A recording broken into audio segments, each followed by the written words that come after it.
Halo, assalamualaikum teman-teman semuanya. Selamat pagi, selamat siang, selamat malam, dimanapun kalian berada, sehat-sehat semua ya. Well guys, jadi di video kali ini Jokastoy mau review jujur film yang baru aja aku nonton kemarin dengan teman aku di bioskop, yaitu film Mickey 17 teman-teman. Yap, Mickey 17 ini keren banget, dibintangi oleh the one and only Robert Pattinson dan didirektor sutradara langsung oleh sutradara mendunia dengan film-filmnya yang pasti kalian tahu kayak film Parasite, yaitu Bong Joon-ho. Gila sih ya guys, ini film tuh mind blowing banget, di luar ekspektasi. Semuanya ada terangkum dan tersirat di dalam film ini ya guys. Kedengkian, harapan, cinta, status sosial, keadaan sosial masyarakat tentunya, keserakahan, ketamakan, semuanya ada deh di film ini. Tapi dikemas secara unik, science fiction, tetapi ada komedi di dalamnya, ada unsur dewasa juga di dalam film ini. Dan yang satu lagi yang buat aku impress banget, walaupun filmnya durasinya panjang ya guys, nggak bosan sama sekali, ialah melihat acting yang mind blowing banget dari Robert Pattinson. Bener-bener ya, ini aktor berbakat banget. Semua genre, semua jenis karakter bisa diperankan oleh Robert Pattinson ya teman-teman. Dan dia bisa merubah karakteristik dari suaranya, sifatnya, dan actingnya tuh gila, keren banget sih. Robert Pattinson kan keren banget ya, dan bagus banget filmnya memerankan Bruce Wayne di film The Batman dalam Semesta Elseworld DC Studios. Dan menurut konfirmasi dari James Gunn bahwa Robert Pattinson akan melanjutkan perannya sebagai Bruce Wayne di film The Batman yang kedua by Matt Reeves. Pokoknya aku impress banget sih. Ini tuh filmnya tuh beda dari yang lain guys.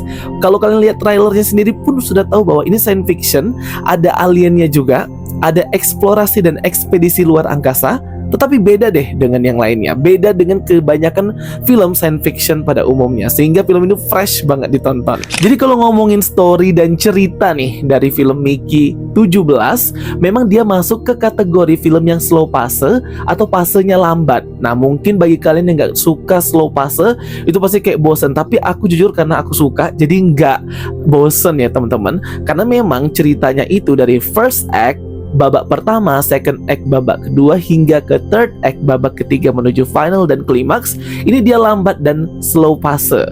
Jadi build up karakter dan storynya ini kerasa banget di film ini ya. Filmnya unik, beda dari yang lain. Dan satu lagi nggak terduga di film ini apa yang akan terjadi berikutnya, karena kerandoman story di film Mickey 17 ini ya guys. Jadi nggak bisa keprediksi lah hasil akhirnya, ataupun ini karakter mau ngapain nih berikutnya lagi. Komedinya dapet, terhibur, tetapi sisi kemanusiaannya di sini tetap dipertontonkan ya teman-teman, dimana rasa kematian, eksperimen mati itu sendiri sudah kayak biasa aja, karena mereka bisa nyetak ulang orangnya gitu loh, si Mickey-nya.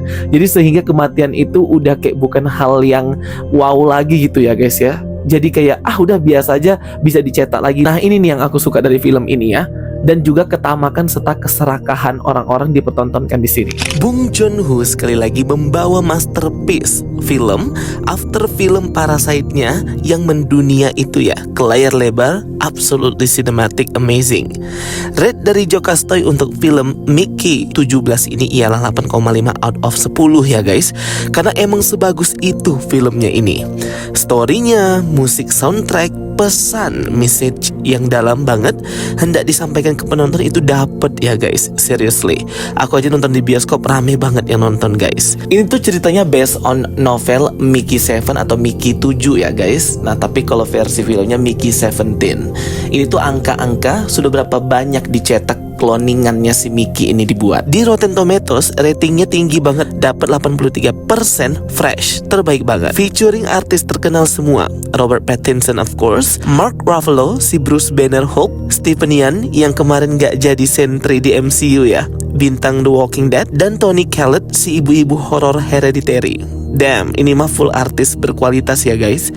Film ini tuh mengajarkan kita tentang pentingnya menanamkan sifat peduli, pentingnya aware terhadap apa yang terjadi pada tatanan sosial, politik di lingkungan kita. Apa arti sesungguhnya kematian, kelahiran kembali, pengorbanan, penderitaan, harapan, dan perjuangan. Film ini juga menampilkan mengenai pembalasan dendam, cinta kasih, and et cetera deh. Semuanya ada ya guys, dikemas dengan cantik dalam satu film ini, sangat baik banget. Best sih Bong Joon-ho ya. Dan dibalut acting luar biasa dan amazing dari Robert Pattinson. Aku udah bahas di awal tadi ya, Memang sepanjang film aku nonton itu terkesima banget sih melihat actingnya dan performa Robert Pattinson guys. Terakhir kan aku lihat di film The Batman ya, best act, best scene. Bahkan suara Robert Pattinson bisa dibuat aneh untuk memerankan dua persona sekaligus dari dua Mickey yang bisa benar-benar kayak dua orang berbeda guys. Nah ini tuh membuktikan bahwa range kemampuan acting Robert Pattinson ini tuh hebat dan berbakat banget ya teman-teman. Aduh cepet dong ini James Gunn dibuat ya film Batman yang kedua ya teman-teman.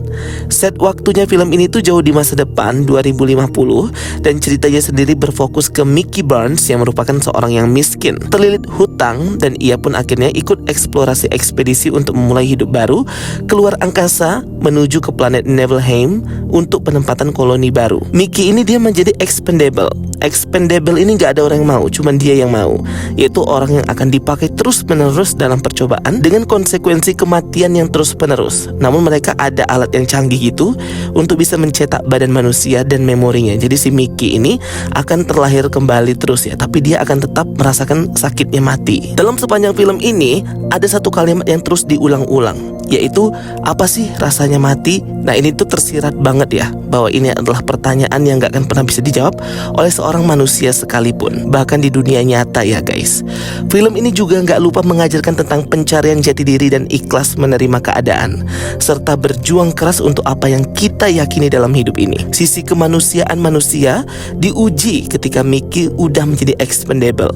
Ia mati berkali-kali untuk percobaan pembuatan vaksin dan lain-lain. Jadi berasa nyawa gak ada harganya. Sedih banget lihat si Mickey di film ini ya.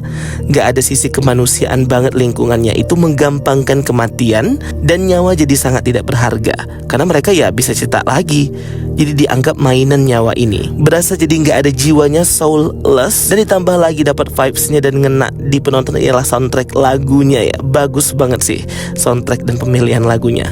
Semua terlihat gak peduli akan nyawa Mickey, dimainkan, dibuat candaan dan menganggap remeh Mickey karena bisa dicetak, di print lagi badannya. Belum lagi kita harus sabar hati ya ngelihat tingkah laku si Hulk, atau yang si sombong, CEO-nya tamak, berasa status sosial paling tinggi. Ini menggambarkan penampakan manusia-manusia yang rakus dan mengesalkan, serakah, tamak, dan jahat ya guys. Dengan genre science fiction berbalut seks dan adultery, rate umur 18 plus, film ini memberikan fan service yang banyak. Makanya itu ya guys, gak boleh anak-anak nonton yang lagi puasa, harusnya malam hari ya.